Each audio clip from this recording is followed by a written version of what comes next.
አሰላሙ አለይኩም ቤተሰብ እንዴት ናችሁ? ዛሬ ማለት ቪዲዮ የሰራሁት ለወንዶች ነው። በተለይ ኢትዮጵያ ላላችሁ ወንዶች ይሄ ይታያችኋል።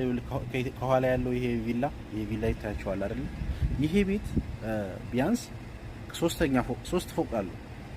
ያው ስፋቱን ልነግራችሁ አልችልም። ያየ ያውቀዋል፣ ይገብቶ የሚያውቅ ያውቀዋል። እና እህቶቻችን ይሄንን ነው የሚሸፍቱት፣ ይሄንን ነው የሚያጸዱት፣ ይሄንን ነው የሚያጡት። በቀን 3 ደስ ካላቸው 4 ሊያሳጥቧቸው ይችላሉ።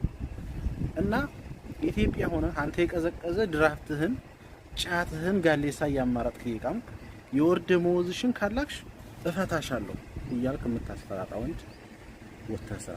እውነቴን ነው፣ ወተህ ስራ። እዚህ ሀገር ተሰርቶ እህቶቻችን እዚህ ሀገር ሰርተው ያጠራቀሙት ብር እውነቴን ነው እናትና አባትም ስለወለዱ ነው። እንደው ለነሱ እንኳን አይገባም ማለት ነው።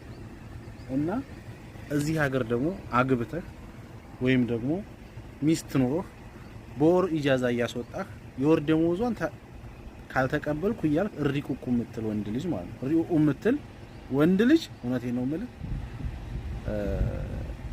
ያ ብር መጥቶ ለአንተ በሽታ ነው የሚሆነው። እውነቴን ነው የምላችሁ።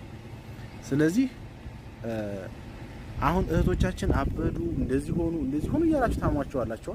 እንዴት አያሳብድም ጎበዝ? እዚህ ቤት ውስጥ ስፋቱ አንድ ሴት ልጅ አንድ ሰው ነው። አሁን እዚህ ቤት አሁን ካልኩ ሳነሳ አንድ ልጅ ናት የምትሰራው። እና ይሄን ሁሉም ታጸጂው? አዎ ይሄን ነው ሁሉም ማጸዳው። ይሄ ሁሉም ተሸፍጭ? አዎ ይሄን ሁሉም ሸፍጠው።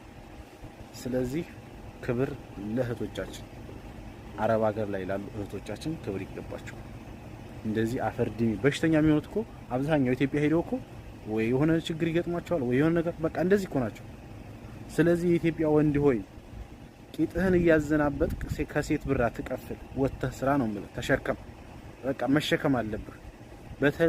ቢያንስ እንኳን አንድ እህታችንን ማዳን አለብህ። እቤት አስቀምጠህ ማኖር አለብህ። አንተ ተሸክመህ እንደ ፓኪስታንና እንደ ህንዶች ድንጋይ ፈልጠህም ቢሆን ቤትህን አስተዳደር ነው ብለህ ልጅ ወልደህ ደግሞ ልጆች ደረስ ሲሉ ትምህርት አይማሩም ብለህ ወደ አረብ ሀገር የምትልክ አባትና እናት በእውነት በጣም ትክክል አይደለም። በጣም አንዳንዱ አላማው ሴት ልጅ ወልዶ